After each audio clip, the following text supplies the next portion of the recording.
되어지니 변함없는 기쁨에 주 밝은 빛을 주시네.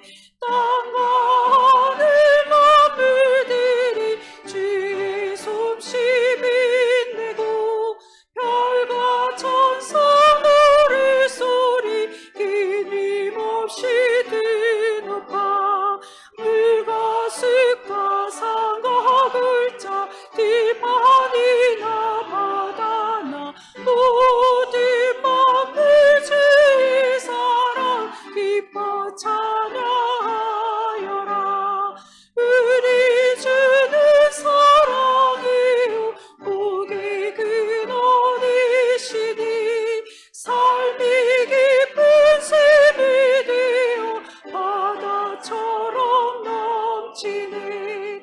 아버지의 사랑 안에 우리 모두 형제네. 서로 사랑하게 도와주시옵소서.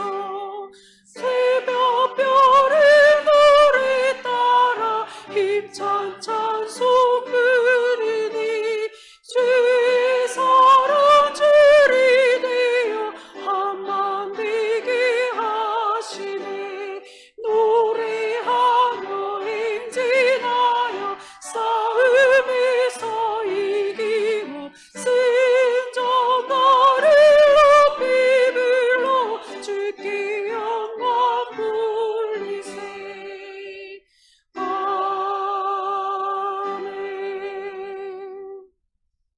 내가 붙드는 나의 종, 내 마음에 기뻐하는 자, 곧 내가 택한 사람을 보라.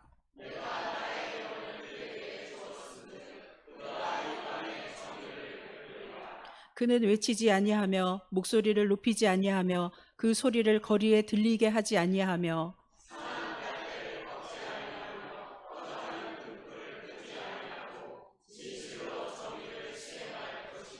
그는 쇠하지 아니하며 낙담하지 아니하고 세상에 정의를 세우기에 이르리니 나 여호와가 의로 너를 불렀은즉 내가 네 손을 잡아 너를 보호하며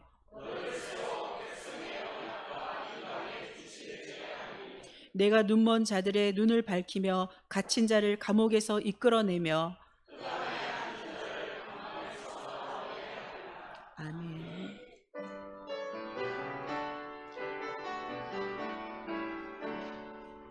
샤론의 건 예수 나의 마음에 거룩하고 아름답게 비소서. 내 생명이 참사랑 향기로 가운데마다 풍년하게 하소서. 예수 샤론의 꽃 나의 맘의 사랑으로 비소서. 샤론의 꽃 예수 이 세상에서 어느 꽃과 비교할 수 있으라. 아의 삶의 한결같은 은혜와 사랑으로 가득하게 하소서. 예수 샤론의 꽃 나의 맘의 사랑으로 비소서. 샤론의 꽃 예수 모든 질병을 한이 없는 능력으로 고치사 고통하며 근심한 자에게 크신 힘과 소망 내려주소서. 예수 샤론의 꽃 나의 맘의 사랑으로 비소서. 샤론의 꽃잎을 길이 비소서 주의 영광이 땅에 가득해 천하 만미 주님 앞에 엎드려 경배하며 영광 돌리게까지 이슬 샤론의 꽃 나의 맘의 사랑으로 비소서.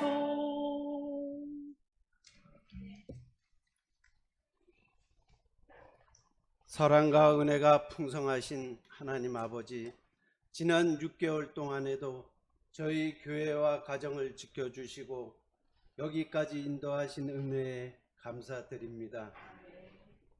2024년 새해의 다짐과 기도를 드린 때가 엊그제 같은데 벌써 한 해의 절반을 지나왔습니다. 분주한 세상 속에서 중심을 잃지 않고 말씀 따라 살게 하신 은혜에 감사드립니다. 올해의 남은 하반기도 주님께 맡겨드리오니 가장 선한 길로, 가장 완전한 길로 저희를 인도하여 주시옵소서. 한 주간 세상을 돌아볼 때 많은 유혹과 영적인 공격이 있었음을 고백합니다. 그때마다 하나님을 붙잡고 주님께서 지신 십자가를 기억하며 죄악의 모습을 떨쳐냈어야 했지만 그러지 못했음을 회개합니다.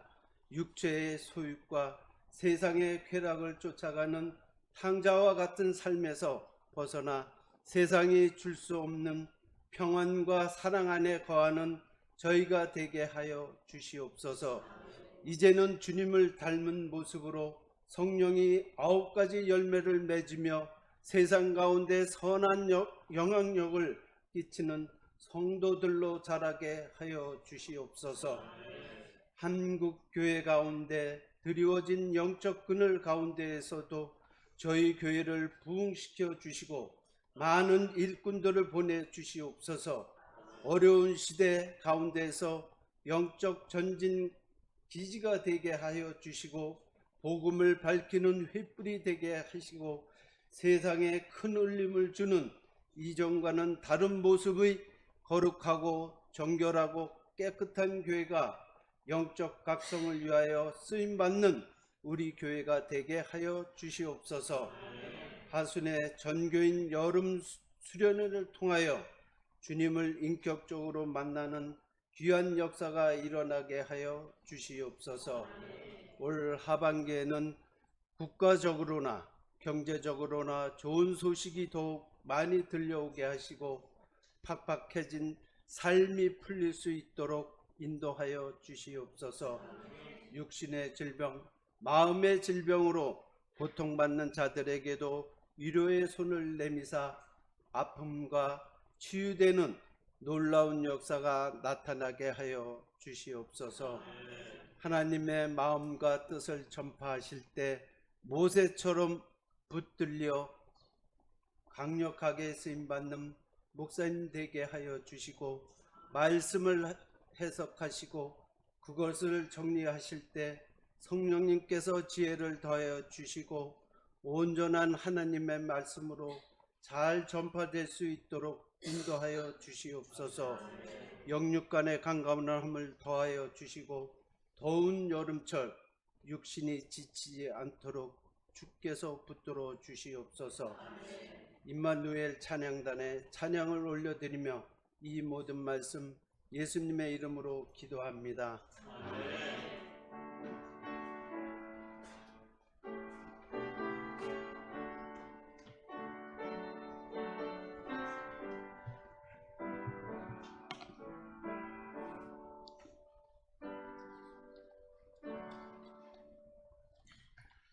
네, 좋은 날입니다. 우리 평화 인사 앞뒤로 나누겠습니다.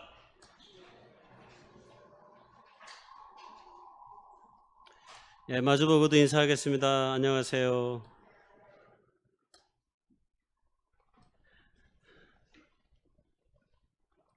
생일 축하 먼저 하겠습니다. 우리 7월 달에 생일 맞으신 분. 잠깐만요. 예, 오신 분만 일단 일어나 주세요.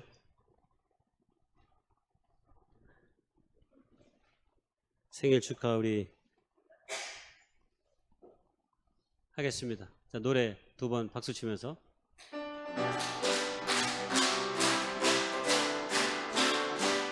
생일 축하합니다. 생일 축하합니다. 사랑하는 집사님 생일 축하합니다. 생일 축하합니다. 생일 축하합니다. 사랑하는 전도사님 생일 축하합니다. 제가 요즘 원래 생일이 안 오면 배달 안 하는데 요즘은 가끔씩 배달하기도 합니다. 근데 웬만하면 배달 안 하고 이 자리에서 축하받는 것이 훨씬 더 복된 일이다 이렇게 생각합니다. 생일엔 특별히 원래 빠지지 말아야 되지만 생일에 7월에 생일 맞으신 분들 축하하고요. 좋은 여름 보낼 수 있기를 소망합니다. 구역 예배 광고를 조금 하는데요. 제가 1차적으로는 지난 우리 구역 연합 예배 때 우리 구역 교사들과 구역들에게 했는데요. 이번 주부터 방학입니다. 좋으신가요? 우리 구역은 목사님이 방학을 명령하셨지만 매주 모이겠다 그러면 그거 괜찮습니다. 매주 모이세요. 괜찮아요. 그러나 어쨌든 공식적으로는 어쨌든 방학이고요.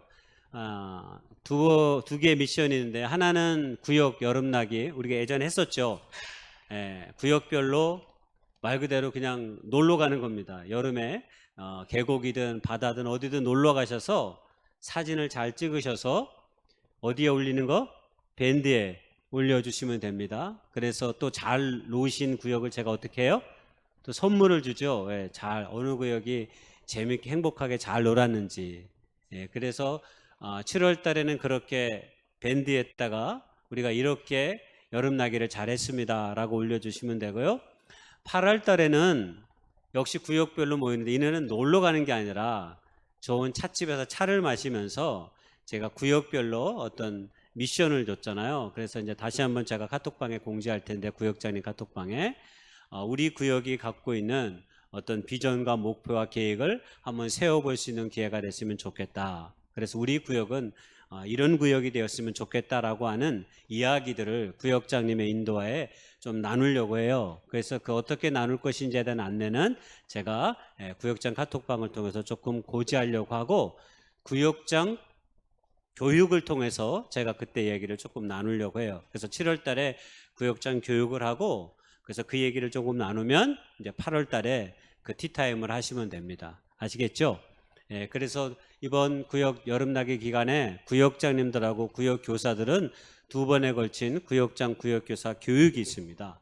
그래서 여름에 잘 교육을 받으셔서 하반기에 우리가 우리의 구역을 이렇게 잘 운영해 보겠다고 하는 새로운 다짐과 결심을 할 수 있는 구역장 구역교사 교육의 모임이 되었으면 좋겠습니다.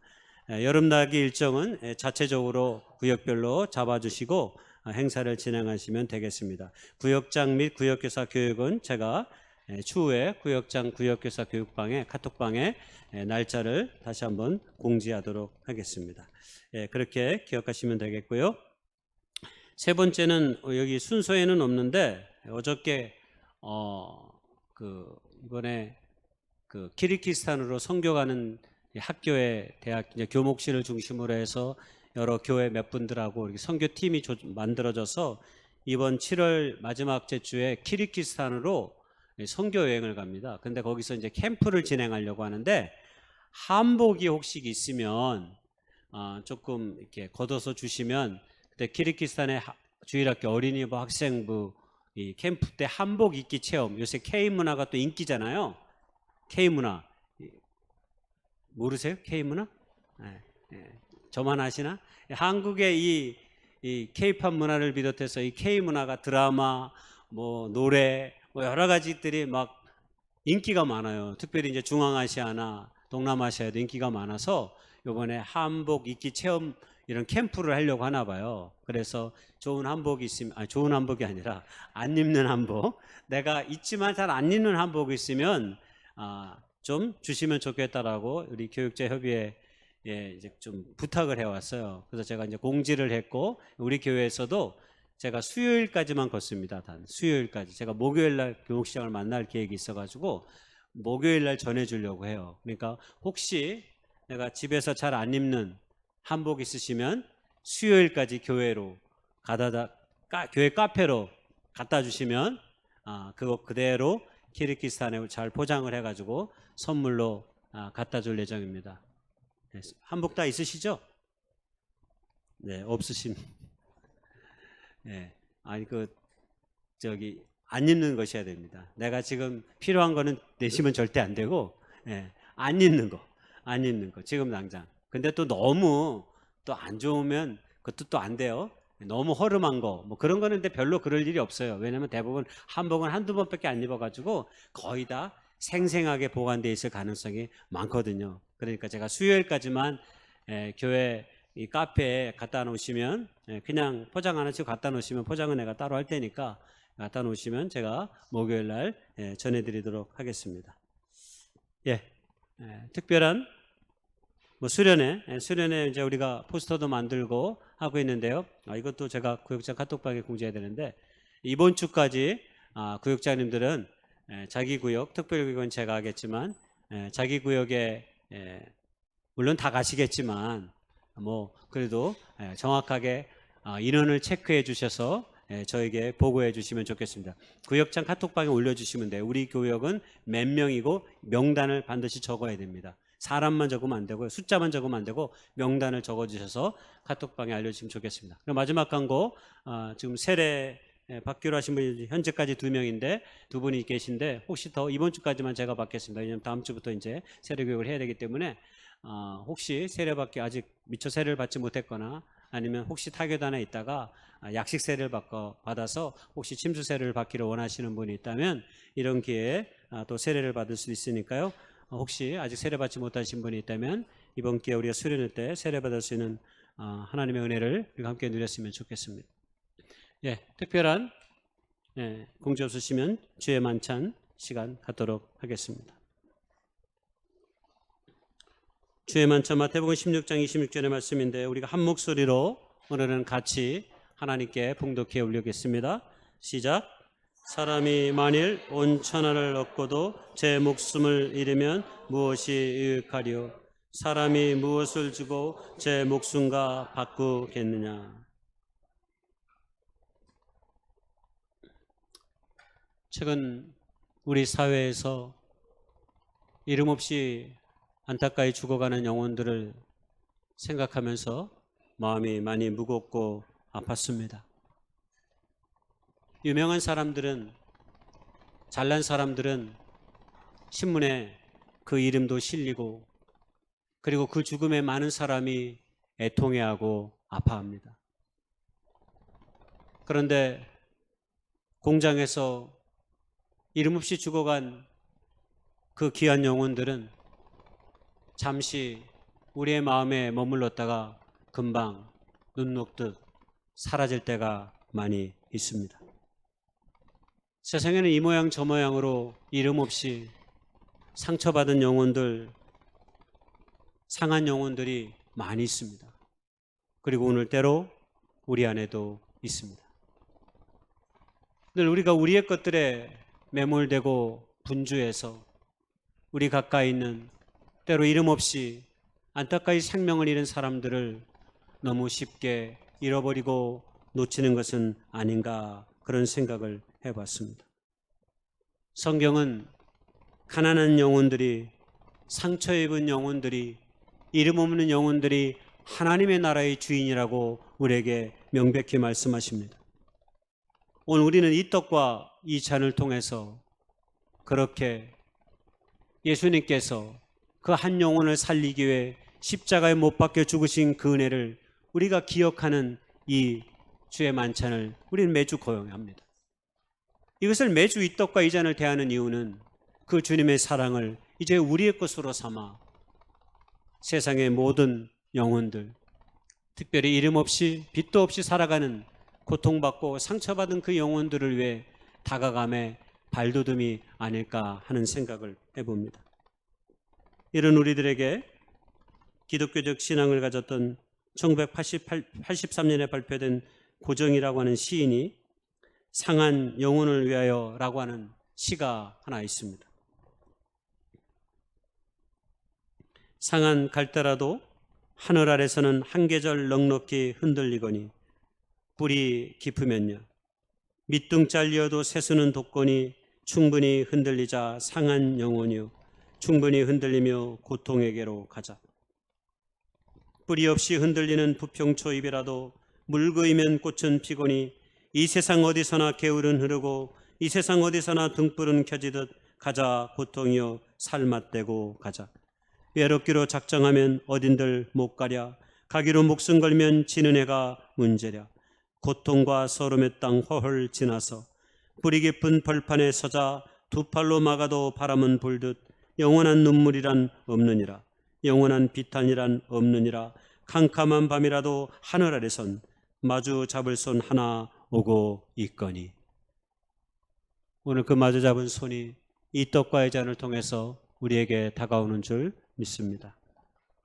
우리가 떼려고 하는 이 떡은 예수 그리스도의 몸을 기념해서 우리가 함께 나누는 것입니다. 떡을 위한 분병의 기도를 드리겠습니다.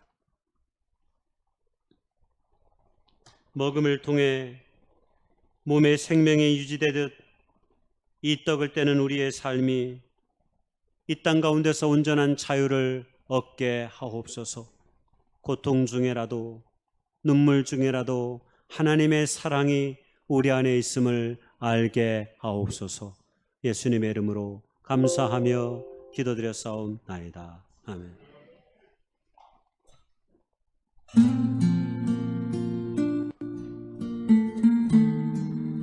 다 같이 일어나셔서 세례받은 사람들이 이 떡에 함께 참여할 수 있습니다.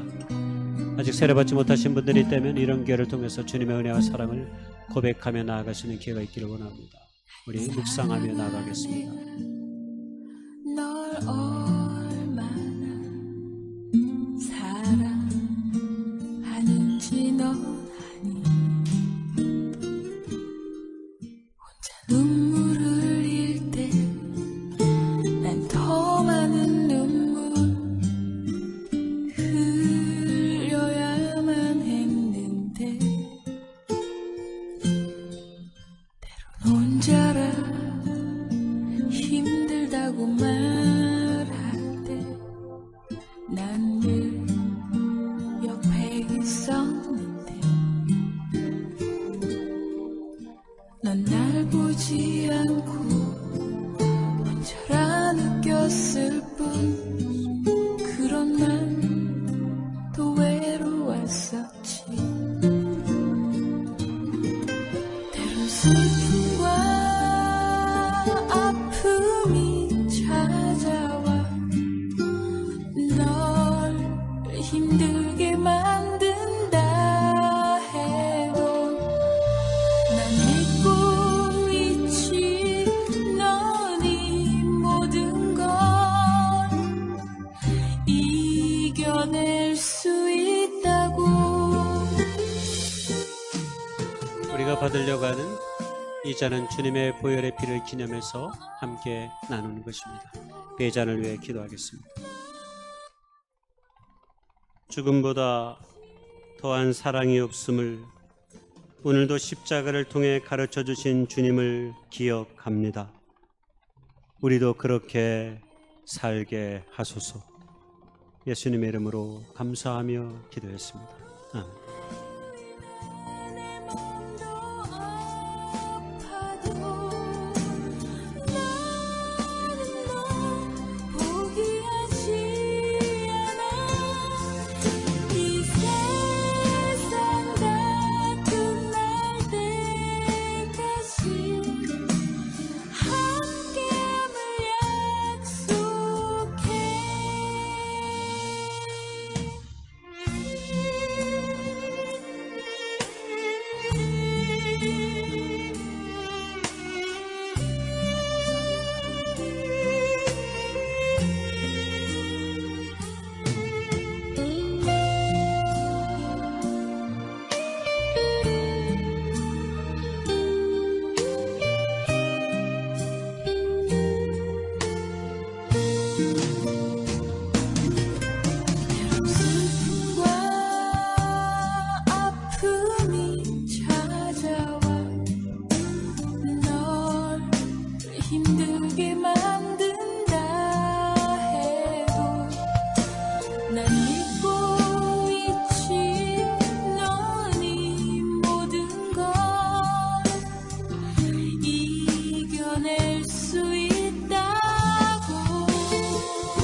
봉헌하겠습니다.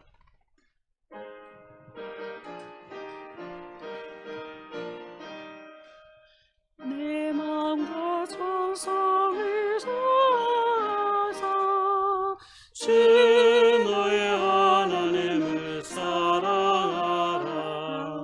내 몸을 아끼고 사랑하듯 형제와 이웃을 사랑하라. 주께서 우리에게 명하시니 그 명령 따라서 살아가리. 널 미워해치는 원수라도 언제나 너그럽게 사랑하라. 널 핍박하는 자 위에서도 신실한 마음으로 복을빌라. 주께서 우리에게 명하시니 그 명령 따라서 살아가리. 나 항상 주님을 멀리하고 형제를 사랑하지 못하였다. 이러한 죄인을 사랑하사 주께서 몸버려 죽으셨다. 속죄 큰 사랑 받으니모 내 생명 다 바쳐 충성하리. 아멘.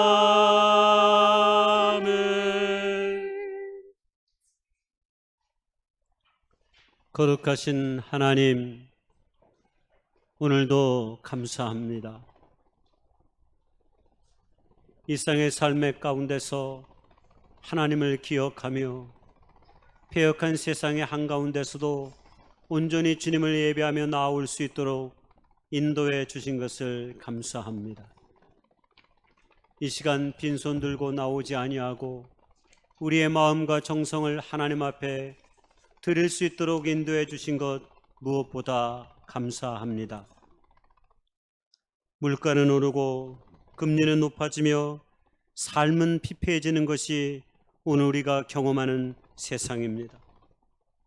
주여, 우리를 이런 상황 속에서 도와주셔서 하나님의 뜻을 그럼에도 불구하고 이루어가는 믿음의 사람들이 저희들이 될 수 있도록 주님 도와 주시옵소서. 가난한 사람들이 숨쉬며 살아가는 일이 막연한 희망이 아니라 손에 잡히는 작은 떡 한 조각이 되게 해주시기를 소망합니다. 땀과 눈물의 흔적으로 주님께 드려진 이 모든 것들이 진실로 주님의 뜻을 이루어내는데 사용될 수 있도록 도와주시옵소서. 나 혼자 배불리 먹기보다 늘 더불어 함께 나누어 먹기를 선택하는 지혜와 용기 그리고 믿음을 갖게 하옵소서. 내 것을 내 것이라 말하지 않는 깨끗한 마음을 저희들의 삶 가운데 허락해 주옵소서. 시대의 아픔과 고통을 자기 것으로 삼는 주님의 교회가 되게 하옵소서. 고통당하는 자들을 포기하시며 그들의 가슴 아픔을 내 것으로 삼는 믿음과 용기 있는 하나님의 사람들이 우리 모두가 될 수 있도록 주여 도와 주옵소서. 그래서 그 속에서 우리가 할 수 있는 것들을 행하게 하옵소서. 그리하여 온전히 주의 뜻을 이루어가는 믿음의 삶과 공동체가 저희들이 될 수 있도록 주님 도와 주시옵소서. 이 모든 말씀 우리 구주 예수님의 이름 받들어 감사하며 간절히 기도드려 싸움나이다. 아멘.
다윗이 요압에게 기별하여 햇사람 우리아를 내게 보내라 하매 요압이 우리아를 다윗에게 보내니 우리아가 다윗에게 이르되 다윗이 요압의 안보와 군사의 안보와 싸움이 어땠는지를 묻고 그가 또 우리아에게 이르되 내 집으로 내려가서 발을 씻으라 하니 우리아가 왕궁에서 나가매 왕의 음식물이 뒤따라 가니라.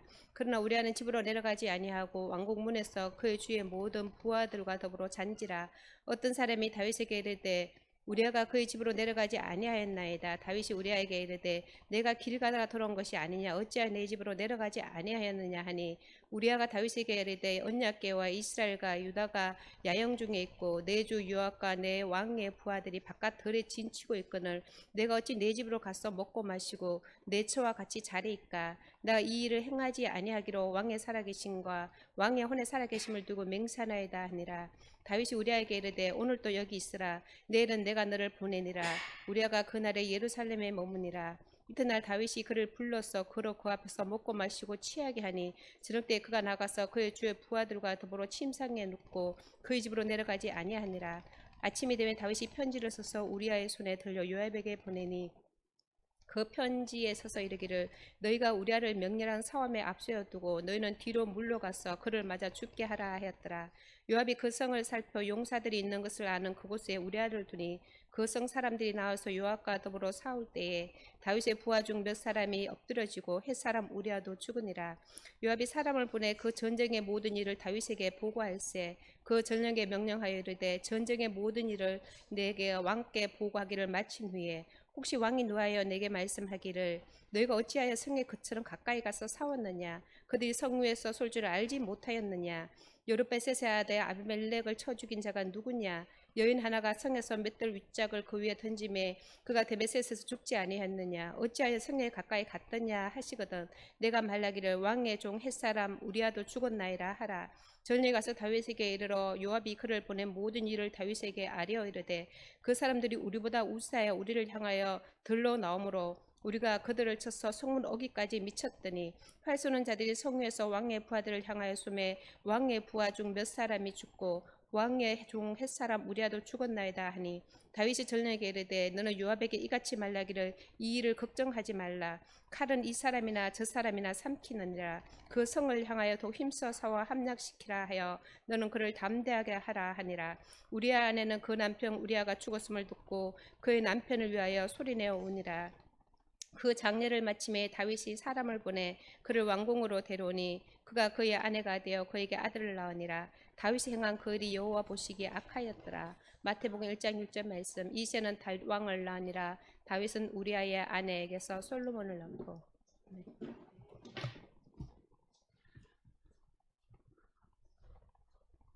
예, 다윗과 우리아에 관한 이야기 두 번째 시간인데요. 오늘은 우리아에 관해서 초점을 맞추고 말씀을 좀 나눠볼까 합니다. 100년 동안 미국 사람들이 가장 많이 쓰는 이름을 랭킹으로 매긴 적이 있습니다. 사람들의 수요를 조사해서 어떤 이름으로 이름을 지을까?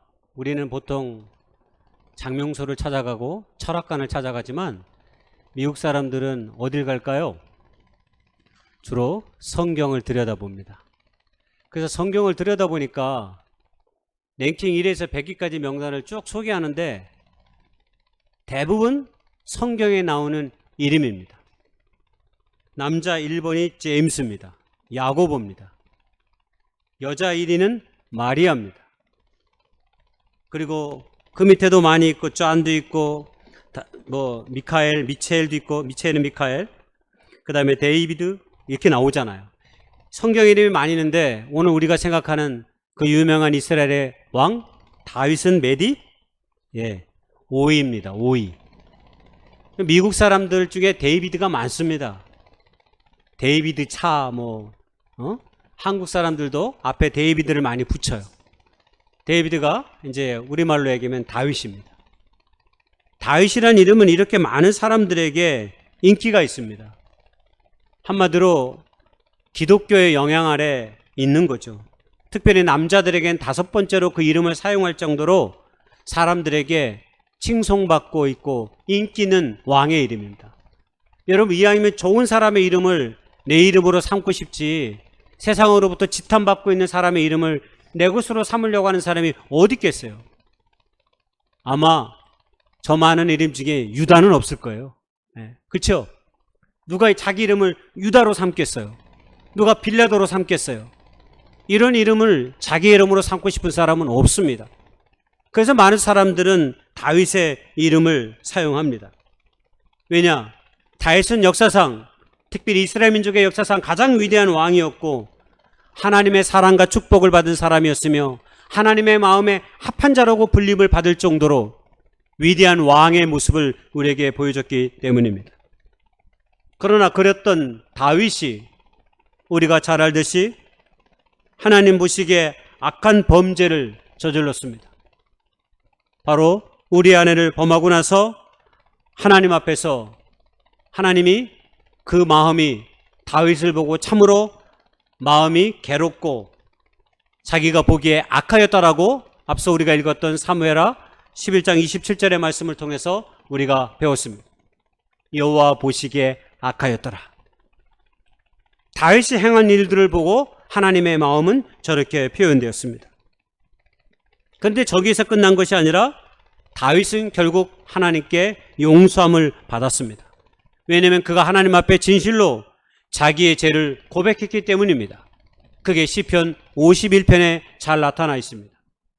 하나님 앞에 간절히 자기의 죄를 구하는 사람은 하나님의 용서와 은혜를 받습니다. 그것은 성경이 우리에게 말해주고 있습니다.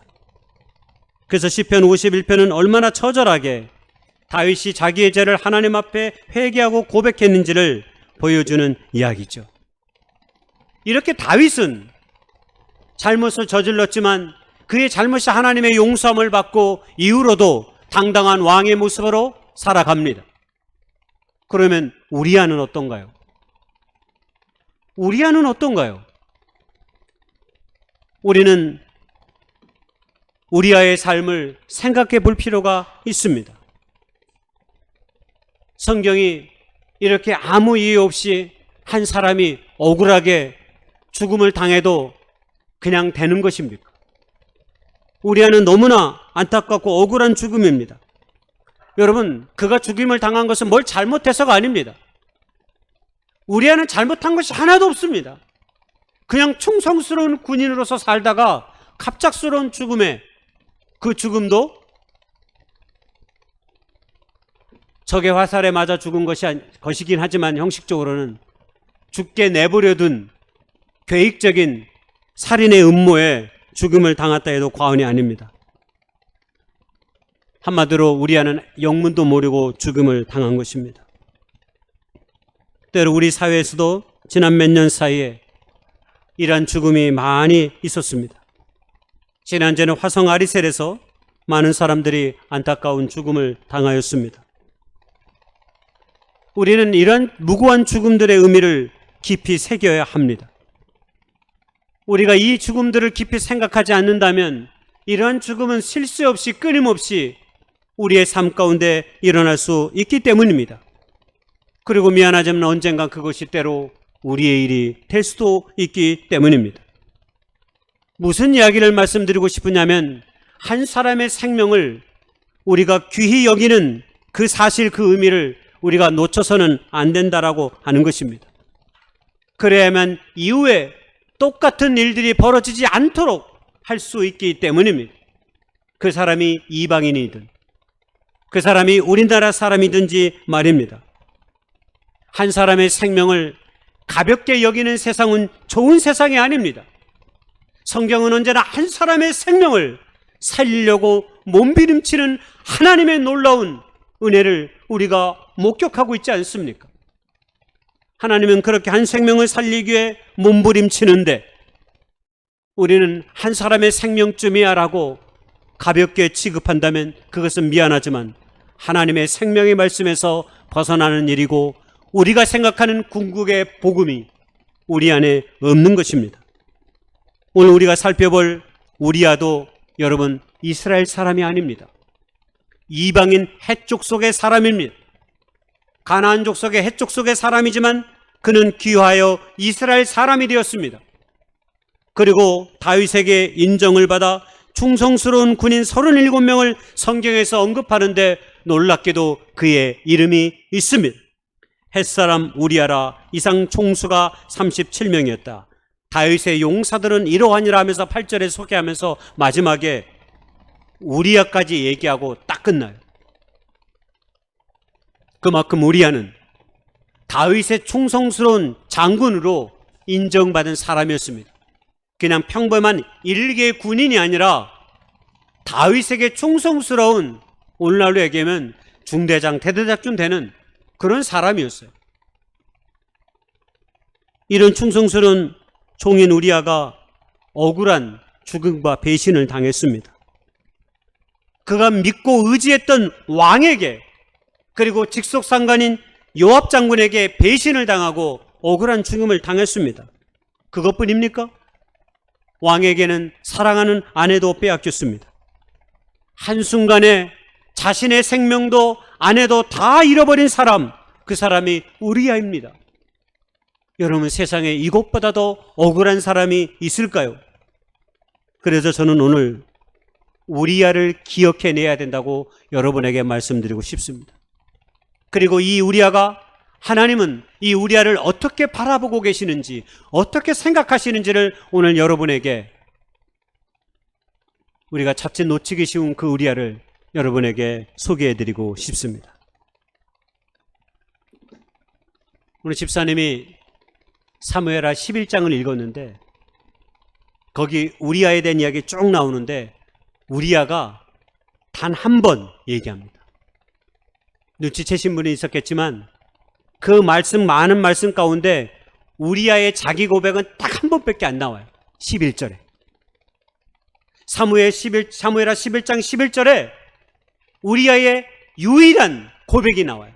그게 바로 우리아가 어떤 사람인지에 대해서 알 수 있는 우리가 아는 정보에 답니다. 그리고 물론 앞서 얘기했던 충성스러운 군인으로 그의 이름이 있습니다. 그리고 그의 아내 밧세바가 아비노엘의 제사장의 딸이었다라고 하는 사실을 또한 우리가 성경을 통해 알고 있죠.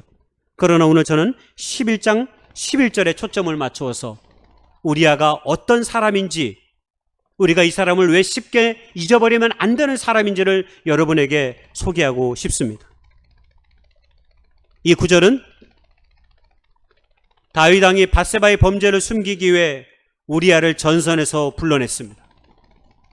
한마디로 궁으로 오게 했습니다. 갑작스러운 휴가를 받아서 우리아는 궁에 도착했습니다. 그리고 제일 먼저 하는 일이 당연히 왕을 접견하는 일입니다. 왕을 접견하고 나서 다윗의 칭송을 받습니다. 네가 전선에서 전쟁에서 싸우느라고 고생이 많았다. 그러니 이제 편히 쉬어라 하고 명령을 내렸습니다. 그랬더니 우리가 알듯이 지지난주에 제가 말씀드렸듯이 우리아는 집으로 돌아가지 않았습니다.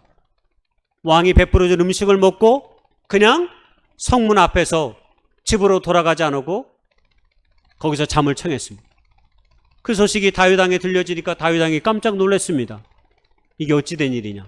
다시 또 우리아를 불렀습니다. 네가 어찌하여 내 명령을 거절하고, 그러니까 오늘이라도 집에 가서 편히 쉬어라. 우리가 읽었던 사무엘하 11장 11절의 이 말씀이 바로 우리아가 어떤 성정과 어떤 마음을 갖고 있는 사람인지를 그대로 보여주는 내용이 이 고백 속에 있습니다. 너무 중요하니까 제가 한번 읽어보겠습니다. 우리아가 다윗에게 아뢰되 언약궤와 이스라엘과 유다가 야영 중에 있고 내 주 요압과 내 왕의 부하들이 바깥들에 진치고 있거늘 내가 어찌 내 집으로 가서 먹고 마시고 내 처와 같이 자리이까. 내가 이 일을 행하지 아니하기로 왕의 살아계심과 왕의 혼의 살아계심을 두고 맹세하나이다 하니라. 제일 먼저 고백한 내용이 제가 빨간 줄로 해놨습니다. 언약궤와 민족의 운명을 자신의 삶과 동일시하는 태도를 지금 이 우리아가 고백합니다. 언약궤와 이스라엘이 야영 중에 있다는 말이 무슨 말입니까? 이건 전쟁 중에 있다는 말입니다. 이스라엘 백성들은 언약궤를 앞세워서 전쟁에 나갔습니다. 그 언약궤에 하나님의 십계명의 돌판이 있고 광야를 지냈던 이스라엘 민족 속에 함께했던 그 하나님의 역사를 보여주는 그 놀라운 흔적들이 언약궤에 담겨져 있어요. 지팡이와 십계명과 이런 것들이 담겨있기 때문에 이스라엘 백성들은 언제나 하나님의 임재하심이 이 언약궤 속에 있다고 믿었어요. 그래서 전쟁을 갈 때마다 이 언약궤를 앞세워 나갔습니다. 그러니까 지금 이스라엘이 전쟁의 한가운데 있는데 어찌하여 내가 쉴 수 있냐라고 오늘 우리아가 고백하고 있는 것입니다. 햇사람인 우리아가 이 멋진 신앙 고백을 했습니다. 누가 진실한 하나님의 사람인지 헷갈립니다. 이 정도 되면.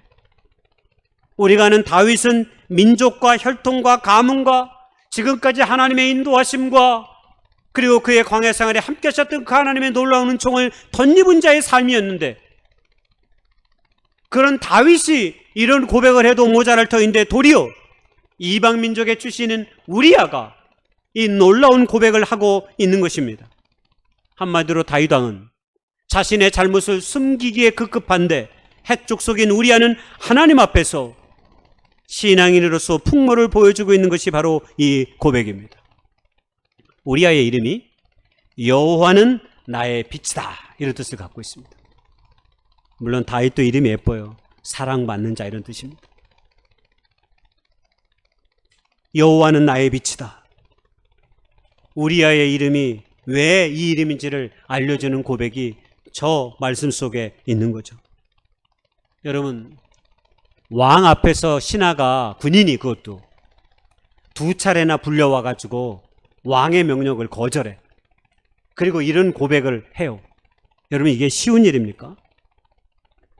아마 우리 집사님 어떨지 모르겠어요. 군인이니까. 예? 상관이 말이야, 야 이렇게 해. 근데 못하겠는데요? 아마 이렇게 했다간 어때요? 바로 영창 갈지도 몰라요. 아니면 계급 강등 당할지도 모르고. 여러분, 군인들에게는 사실은 지금은 전쟁이 아니잖아. 전쟁 중에는 상관의 명령이 듣지 않으면 안 돼요. 그 지금 물론 이제 전쟁이 아니니까 우리가 어떤 이야기도 할 수 있죠. 근데 전쟁 중에는 상관의 명령은 곧 따라야만, 목숨을 걸고 따라야 하는 명령이에요. 근데 우리아가 지금 전쟁 중에 불려와가지고 지금 내 군사들이 지금 저기에 있는데 내가 어찌 편히 쉴 수 있습니까? 난 못합니다 라고 왕에게 2번씩이나 지금 거절의 고백을 하고 있는 거예요. 이게 보통 일이 아닙니다. 이런 고백을 할 수 있었던 우리아의 마음이 무엇 때문이었을까요? 그는 왕에 대한 충성심도 있었지만 그보다 눈에 보이지는 않지만 역사 가운데 함께 하시고 자기의 삶 가운데 함께 하셨던 그 하나님을 고백하고 그 하나님 앞에 선 존재로서 늘 자기를 인식하며 삶을 살았던 한 사람임을 우리가 엿볼 수 있는 것입니다. 여러분, 그것이 아니라면 어떻게 왕의 명령을 2차례나 거절합니까? 여러분, 그 다음에 나오는 말도 너무 용기 있는 대답입니다. 그 다음에 뭐라고 얘기하냐면 내 주 요압과 내 왕의 부하들이 바깥들에 진치고 있습니다. 그러니까 내 지금 상관인 요압이 총사령관이잖아. 지금 전쟁 중에 있어. 그리고 왕의 부하들, 자기를 비롯한 수많은 사람들이 지금 전쟁의 한가운데 있는데 내가 어찌 내 집에 가서 먹고 마시고 내 아내와 편히 잠을 잘 수 있겠습니까? 라고 오늘 다윗이 고백하고 있는 것입니다. 자기 혼자의 편안함보다는 모든 사람의 평안함을 위해 사는 일, 한순간도 잊지 않은 거죠. 요즘 말로 얘기하면 이게 군인 정신 같은 거죠. 요즘 군인 정신은 조금 많이 쇠퇴했지만, 여러분, 군인은 나라와 민족을 위해서 자신의 목숨을 바치기로 결정하고 여러분 그 군인의 일을 하는 사람들이에요. 그러니까 지금 우리아가 그 고백을 하고 있는 거예요. 내가 나 혼자 편히 살기 위해서 지금 이 전선에 있었던 것이 아닙니다. 내 직속상권인 요압도 그리고 나의 군사들도 지금 전쟁의 일권을 어찌 자꾸 나 혼자만 편히 쉬라고 이야기하라고 말하는 것입니까? 우리아의 이 고백에 비추어 보면 군사령관 요압과 다윗이 얼마나 나쁜 사람인지를 우리가 충분히 생각해 볼 수 있어요. 왜? 얼마나 비열하게 우리아를 죽이는 일에 골몰하는지를 성경이 오늘 그대로 보여줬기 때문입니다. 더 이상 말을 안 들어 우리아가 할 수 없습니다. 그래서 다윗이 우리아를 죽이기로 계획을 세워요. 이걸 우리는 계획살인이라고 그래요. 그리고 놀랍게도 우리아의 손에 편지를 보냅니다. 아니, 자기가 자기를 죽이라고 하는 편지를 상관에게 지금 가지고 가고 있어. 우리 같으면 열어볼까요? 안 열어볼까요? 열어보죠. 네. 근데 우리아는 충성스러운 군인이라 안 열어봅니다. 이게 얼마나 우리아가 충성스러운 군인인지 다윗이 이미 알았어요. 다윗이 2차례나 명령을 내렸지만 그걸 거절할 정도로 충직한 군인이라는 사실을 다윗이 알았어요. 그래서 다윗이 굳이 다른 사람을 시켜가지고 요압에게 보내지 않았어요. 그럴 필요가 없다는 생각이 들었어요. 우리아에게 보내도 이 친구는 절대로 이 편지를 열어보지 않을 것이다. 이거 군사령관 요압에게 전해라. 내가 내리는 명령서다. 우리아는 예, 알겠습니다 하고 바로 전장으로 들어가 요압에게 전했습니다. 그래서 오늘 우리가 읽었던 성경에 보면 요압이 그 편지를 읽고 얼마나 치밀하게 우리아를 죽이는지 시행합니다. 명령을 내린 사람은 우리아요, 그것을 죽이라고 시행을 철저하게 지키는 사람은 요압입니다. 어떻게 죽입니까? 상대방의 용사들이, 성경을 잘 읽어보면 너무 재밌습니다.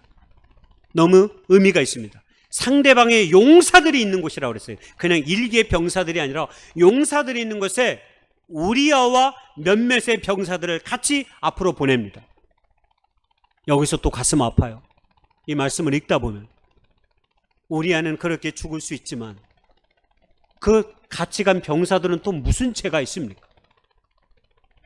애매한 그 몇몇 병사들도 우리아와 함께 더불어서 죽음을 당합니다. 너무 눈물이 났습니다. 너무 가슴이 아파요. 세상에 이렇게 나빠도 나쁠 수 있습니까?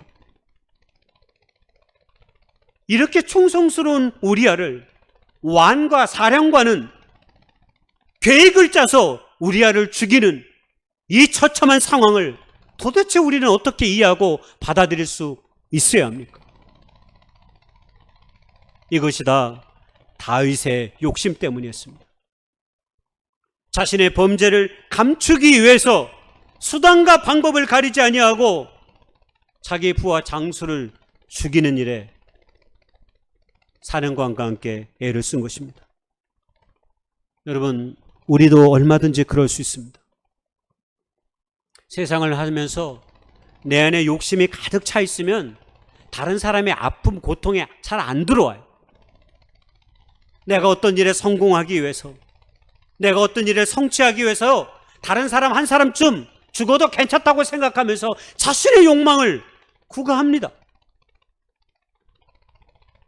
자기 밑에 있는 사람들이 어떤 상처와 어떤 상황 속에 있는지 개의치 않습니다. 제가 지난주에 제가 주보에도 영화 평을 몇 차례 갖춰서 제가 쓰려고 그냥 간략하게 썼지만 지난주에 영화 하나를 봤습니다. 존 오브 인터레스트라는 영화인데요. 영화를 보게 된 배경은 제가 그 주보에 제가 실어놨으니까 우연히 라디오에서 듣다가 영화 봐야 되겠다. 독립영화예요. 독립영화는 10만만 봐도 거의 한 1000만 명 본 거랑 똑같아요. 독립영화는 사람들의 인기가 별로 없어요.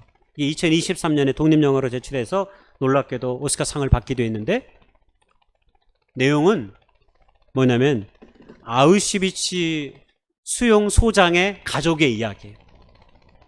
아우슈비츠 110만 명이 죽었습니다. 아우슈비츠에서 600만 명이 죽은 것이 아니라 폴란드 여러 지역의 6개 수용소에서 600만 명의 유태인을 죽였는데 가장 많이 죽인 데가 아우슈비츠예요. 여기서 유대인을 110만 명을 죽였어요. 이 110만 명을 죽이는데 그 책임을 맡았던 사람이 영화에 나오는 루돌프 헤스 중령입니다. 이 영화는 한 번도 유태인들이 가스실에서 죽고 그런 장면을 하나도 보여주지 않습니다. 영화 내내 보여주는 것은 아우슈비츠 수용소장의 이 가족의 삶을 그대로 보여줍니다.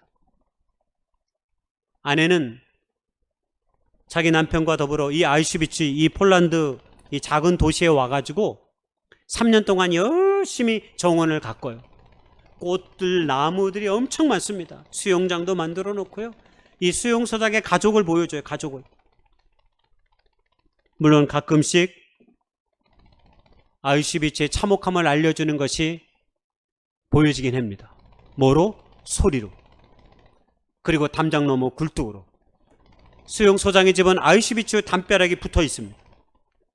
담벼락 사이로 끊임없이 사람을 죽이는 연기가 품어나옵니다. 그리고 밤마다 고통과 신음의 소리가 들려오고 가끔씩 총소리가 들려옵니다. 낮에 사람을 죽이는 소리죠. 그러나 그 소리는 다 소리로만 들려옵니다. 소리로만. 물론 강물로 죽은 뼈들이 떠내려와서 깜짝 놀라서 급히 자리를 뜬 수용사장의 피크닉을 나왔다가 뜬 그런 장면도 연출되고 있기는 합니다. 그러나 그 모든 고통과 아픔이 수용소 소장의 집에는 와닿지 않습니다. 담장 하나를 두고도 말입니다. 저는 그것이 너무나 끔찍했습니다. 자기 집 담벼락 한 곳에서 수많은 생명들이 죽음과 고통을 당하지만 이 횟수 중령의 가족들은 수용을 즐기고 같은 독일군 장교들의 부인들과 맛있는 다과를 먹고 커피를 마시고 그들이 죽으면서 남겼던 모피를 입으면서 행복해하고 심지어는 그들의 속옷조차도 나눠서 입습니다. 그러나 그들은 아무렇지도 않습니다. 이걸 유명한 유태인의 철학자 한나 아렌트는 악의 평범성이라는 말로 이야기했지만 그렇습니다. 때로 악은 이렇게 우리에 가까이 있지만 우리 안에 한 생명으로 다가오지 않을 때도 많습니다. 우리가 내 욕심, 내 욕망, 내 잘못을 감추는 일에서는 얼마든지 그럴 수 있는 거죠. 하나만 더 얘기하고 이 영화 얘기를 마치려고 합니다. 다 얘기하면 또 안 되니까. 이 영화의 유일한 인간의 얼굴을 하고 등장한 한 사람이 저에게는 보여졌습니다. 그게 바로 그 횟수 중령의 부인의 어머니입니다. 그 어머니가 딸이 어떻게 사는지 이 아우슈비츠로 놀러 옵니다. 독일에서. 딸이 잘 살고 있는지 행복하게 살고 있는지 그런 어머니에게 뭐라고 얘기하냐면 엄마 여기 낙원이야. 낙원이라고 얘기합니다. 이 아름다운 꽃들과 나무들을 보면서 그 어머니가 기뻐합니다. 아, 우리 딸이 너무 행복하게 살고 있구나. 내 손자와 손녀들이 수영장에서 뛰노는 모습을 바라보면서 흐뭇해합니다. 너무 기쁩니다. 그리고 그날 저녁 잠을 청합니다. 그러나 갑자기 어디선가 비명의 소리가 들려오고 가끔씩 들려오는 연기가 모닥모닥 나오는 소리를 보며 그것을 목격하면서 그 다음날 아침 그의 딸이 어머니를 깨우러 갔는데 보이지 않습니다. 어머니가 흔적도 없이 사라져 버렸습니다. 밤새 잠을 이루지 못하고 그 참혹한 실상을 그는 거기서 목격했던 거죠. 연기 소리와 신음의 소리 하나만으로도 그 참혹한 실상의 아픔을 자기 것으로 삼은 거죠.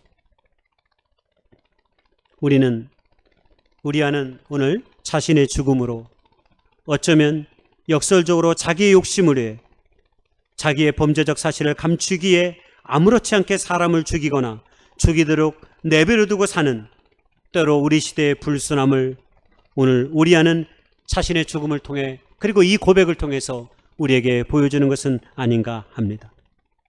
유명한 밥 무헤드 목사님이라는 분이 우리 시대의 역설이라는 시를 썼습니다.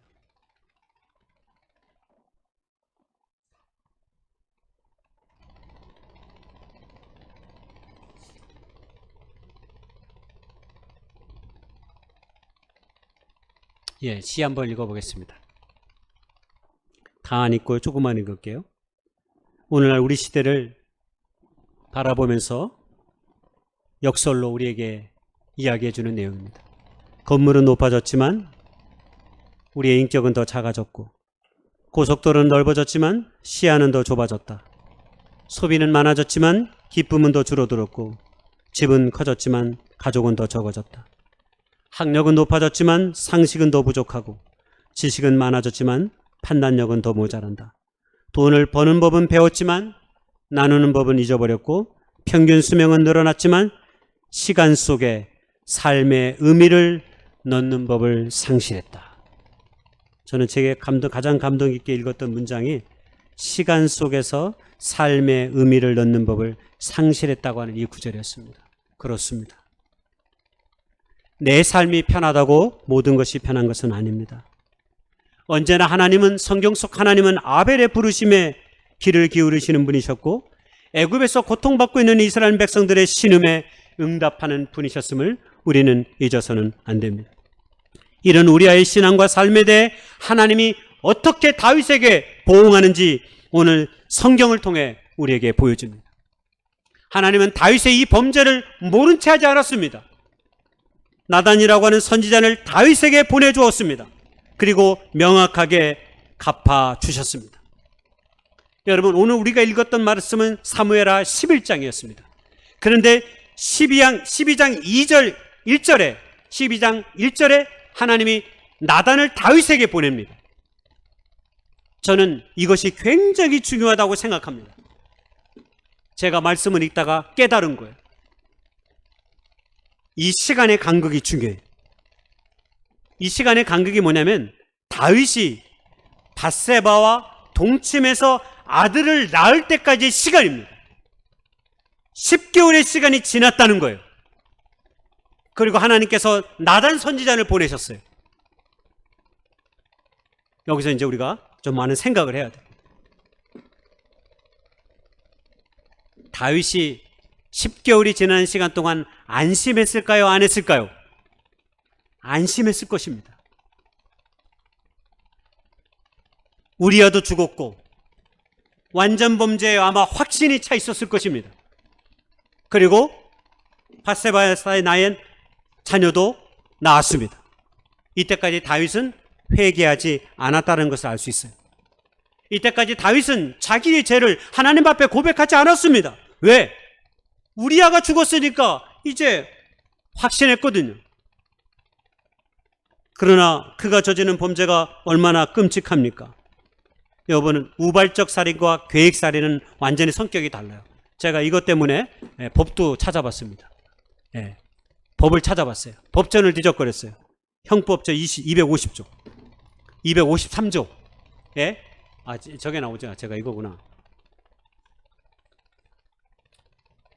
여러분, 저기 보면 밑에 위계와 위력에 의한 살인, 형법 253조. 사형 무기 또는 5년 이상의 징역, 일반인, 직계자손은 그 죄가 더 커요. 다윗은 위력에 의해서, 위계에 의해서 살인을 저지른 거예요. 그러니까 저대로 하면 사형을 받든지 5년 이상의 징역을 받아야만 돼요. 사람은요, 끔찍한 만행을 저질러도 시간이 지나면 다 잊어버립니다. 인간이 죄인이라는 증거는 사람이 끔찍한 일을 저질러도 시간이 지나면 다 그걸 자기를 정당화하는 도구로 삼습니다. 그게 여러분 우리가 하나님 앞에서 죄인인 증거입니다. 그리고 처음에 가졌던 두려움, 공포심도 여러분 시간이 지나면 조금씩 사라져갑니다. 아마 다윗이 꼭 그랬지 않았을까 싶어요. 다윗이 10개월의 시간 동안 하나님 앞에 처절하게 자신의 죄를 회개하고 나아갔어야 되는데 끔찍도 안 하는 다윗을 보고 하나님은 또 생명을 살리시는 분이니까, 생명을 귀히 여기시는 분이니까 밧세바가 아이를 낳은 그때 바로 나단을 보내는 거죠. 그리고 그의 잘못을 일깨웁니다. 그리고 비유를 통해 말씀하시죠. 한 성읍에 두 사람이 있었다. 한 사람은 엄청난 부자이고 한 사람은 가난하다. 그 부자는 양과 소가 많았고 가난한 사람은 작은 암양 새끼 한 마리밖에 없었다. 근데 그 집에 손님이 찾아왔다. 근데 그 손님을 맞이하기에 부자가 가난한 자의 암양 새끼를 뺏어가지고 손님을 대접했다. 너는 이거 어떻게 생각하느냐? 그랬더니 다윗이 화부터 냅니다. 나단의 말이 끝나기 전에 화부터 납니다. 분노합니다. 하나님의 이름으로 걸고 마땅히 죽어야 합니다. 그때 나단이 뭐라고 얘기합니까? 당신이 그 사람입니다. 천둥과 같은 벼락의 소리가 다윗의 발밑에 떨어졌습니다. 다윗이 너무 놀랐습니다. 놀라움이 가시기도 전에 하나님은 다윗에게 임할 징벌을 선포하셨습니다. 바로 그것이 10절에서 12절까지 나오는 말입니다.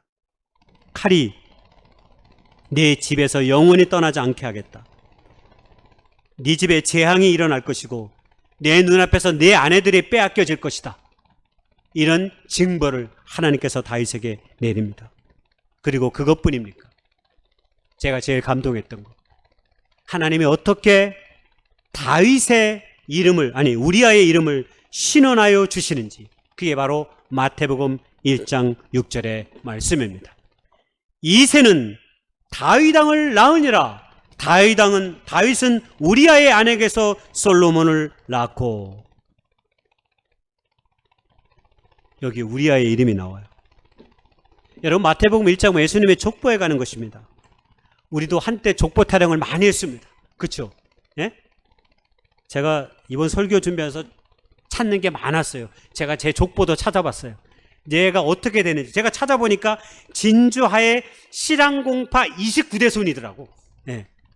나는 그런 공파가 있는지도 몰라. 사시에 뭐 별 예수 믿고 그런 거 이제 별 관심도 없잖아요. 내가 무슨 공파인지 내가 어떻게 알아? 이번에 알았어. 일어났어. 그럼 나는 뭐지 하고 막 조사를 해보니까 야, 이게 족보가 아주 근사하더라고. 제가 양반 집안이거든요. 네. 네. 쌍놈이 아니고 양반이에요, 양반. 실황공파 29대 손이에요. 제가 29대 손. 이제 누가 물어보면 나는 그런 공파가 있는지도 몰랐어. 우리 하씨에는 공파가 별로 없어요. 본이 하나밖에 없어. 두 개밖에 없어요, 두 개. 실황공파래 제가. 29대 손. 여러분은 아세요? 그거 뭐 알 필요도 없어요. 그거 알면 뭐 할 거야. 근데 옛날에는 얼마나 많이 족보 타령을 많이 했어요. 왜 족보를 이야기할까요, 사람들이? 뿌리를 이야기해요. 뿌리 깊은 집안 출신이라는 걸 자랑하기 위해서 얘기하는 거야. 뿌리 깊은 집안 출신이라는 거. 내가 말이야 이씨조선의 몇 대 손이야 이러면서 영의정이 있었고, 이거 다 뭐예요? 결국 자기 자랑하기 위해서. 족보를 자랑해야 자기의 위험도 올라가니까. 여러분, 유대인들도 예수님의 족보를 이 마태복음 1장에 기록해 놨어요. 근데 놀랍게도 여기에 우리아의 이름이 등장해요. 여러분이 솔로몬이 누구에게서 난 아들이에요? 밧세바에서 난 아들은 죽었어요. 하나님이 심판해서. 그리고 하나님은 참 그래서 사랑이 많으셔요. 심판하시는 분이지만. 근데 또 그 다윗과 밧세바를 위로하기 위해서 그 사이에 아들을 또 하나 낳게 하셨어. 그게 솔로몬입니다. 그러면 솔로몬은 누구의 아들이에요, 사실은? 다윗의 아들이잖아요. 다윗과 밧세바를 아내로 삼고 나서 다윗의 아내예요. 근데 굳이 마태복음 1장 6절에 하나님은 우리아의 아내라고 얘기해. 우리 아내. 이게 도대체 뭔 일이요? 뭐 때문에 이렇게 하나님께서 기록하셨을까요? 3000년의 시간이 지났음에도 불구하고. 다윗이 BC 1000년에서 960년 동안 40년 통치했어요. 그러니까 이게 3000년 전 얘기야. 근데 3000년이 지나서 하나님은 우리아의 이름을 신원하시는 거예요. 신원의 뜻이 뭡니까? 원통한 일을 풀어주는 거예요. 하나님은 한 생명을 억울하게 고통당하게 죽는 것을 모른 채 하시는 분이 아니에요. 앞서도 말씀드렸지만 하나님은 당신의 백성들의 억울함과 고통과 눈물과 아픔을 자기의 것으로 삼으시는 분입니다. 그래서 여러분, 우리가 고통당할 때, 아픔당할 때 가장 먼저 우리가 하는 일이 뭐예요? 그런 아픔을 하나님께로 가져가는 것 아닙니까? 하나님께서 우리의 아픔과 고통을 신원시켜 주시는 분이라는 사실을 알고 있기 때문입니다. 바로 우리아도 그런 것입니다. 억울하게 죽음을 당한 우리아의 이름을 회복시키는 놀라운 역사를 하나님께서는 마태복음 1장 6절에 예수님의 축복 가운데 기록함으로 그의 아픔과 그의 고통과 그의 눈물을 신원시켜 주시는 거죠. 얼마나 놀라운 은혜의 말씀입니까? 우리가 우리아의 이름을 기억해야 되는 이유가 바로 여기 있습니다. 하나님께서는 단 한 생명도 귀히 여기지 않는 분이 없다라고 하는 사실, 우리 곁에 있는 한 사람이 하나님 안에서 새로운 생명으로 거듭나기를 바라는 이유가 바로 거기에 있는 것 아닙니까? 우리가 하나님을 온전히 알지 못하면 하나님의 사람으로 이 땅 가운데 복 있는 인생의 삶을 살아갈 수 없기에 때로 우리가 한 영혼에 대해서 그렇게 가슴 아파하고 애통해하는 이유가 바로 그것 아닙니까? 결론입니다. 세상은 한 사람의 생명을 가볍게 여깁니다. 그러나 믿음 안에 사는 하나님의 교회들, 주님의 몸된 교회들, 하나님은 한 생명을 보배롭고 존귀하게 여길 뿐만 아니라 한 생명을 천하보다 귀한 자로 여긴다는 사실을 우리는 말씀을 통해 너무 잘 알고 있습니다. 바로 그것이 하나님의 마음입니다. 저와 여러분이 이 마음으로 흔적도 없이 사라져버린 사람처럼 보이는 우리아를, 그리고 때로 이 땅에 고통받은 그 억울한 죽음을 당한 사람들의 그 이름들을 우리의 삶 가운데 복원할 수 있기를 주님의 이름으로 축복하고 소망합니다. 여러분 시간 함께 기도하기를 원합니다. 존귀하지 않은 생명이 단 한 생명도 없다는 사실을 우리는 하나님의 말씀을 통해 잘 알고 있습니다. 이 땅 가운데서 억울하게 고통당하는 이들, 그리고 또 우리 안에 힘들고 슬프고 고통스러운 삶의 시간들을 보내는 자들, 그 모든 사람들이 하나님의 이름으로 위로를 받고 하나님의 신원함의 역사가 이루어질 수 있도록 여러분과 함께 기도하며 나아갈 수 있기를 원합니다. 이 시간 기도하겠습니다. 거룩하신 하나님, 한 생명이 얼마나 귀한지 하나님께서 우리아를 통해 보여주셨습니다. 아버지, 우리도 그런 마음으로 살아갈 수 있게 하옵소서. 이런 하나님의 뜻과 하나님의 마음을 우리가 깨달아 알지인데 이제 우리가 어떤 마음으로 어떤 생각으로 우리에게 주어진 인생의 삶의 순간들을 보내야 되겠습니까? 주여, 잃어버린 자들이 있다면 주께서 그들을 붙잡아 주시옵시고 인도해 주셔서 신원시키시는 하나님의 그 놀라운 능력과 은총의 은혜를 경험할 수 있도록 도와주시옵소서. 고통과 눈물 가운데서 삶의 시간을 보내는 자들을 주께서 안위하여 주셔서 하나님의 사람으로 회복시켜 주시옵시며 하나님의 위로를 받을 수 있도록 주여 축복하시고 인도해 주시옵소서. 오늘도 연약한 자를 세우시며 붙잡아 두시는 그 하나님의 놀라운 은총을 우리의 신비에 새기며 날마다 나아가는 우리 모두 될 수 있도록 주여 도와주시옵소서. 예수님의 이름으로 감사하며 간절히 기도드렸사옵나이다. 아멘.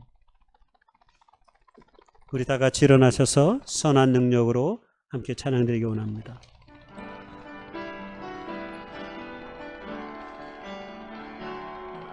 그 선한 힘에 고요히 감사하며 그 놀라운 평화를 누리며 나 그대들과 함께 걸어가네. 나 그대들과 한 해를 여네. 그 선한 힘이 우릴 감싸시니 믿음으로 일어날 일 기대하네. 주 언제나 우리와 함께 계셔 하루 또 하루가 늘 새로워. 지나가 넘을 어둠의 날들이 무겁게 내 영혼 짓눌러도 오 주여 우릴 외면치 마시고 약속의 구원을 이루소서. 그 선한 힘을 우릴 감싸시니 믿음으로 일어날 일 기대하네. 주 언제나 우리와 함께 계셔 하루 또 하루가 늘 새로워 주께서 밝히신 작은 촛불이 어둠을 헤치고 타오르네 그 빛에 우리 모두 하나 되어 오늘의 비추게 하소서 그 선한 힘이 우릴 감싸시니 믿음으로 일어날 일 기대하네 주 언제나 우리와 함께 계셔 하루 또 하루가 늘 새로워 이 고요함이 깊이 번져갈 때 저 가슴 벅찬 노래 들리네 다시 하나가 되게 이끄소서 당신의 빛이 빛나는 이 밤 그 선한 힘이 우릴 감싸시니 믿음으로 일어날 일 기대하네 주 언제나 우리와 함께 하셔 하루 또 하루가 늘 새로워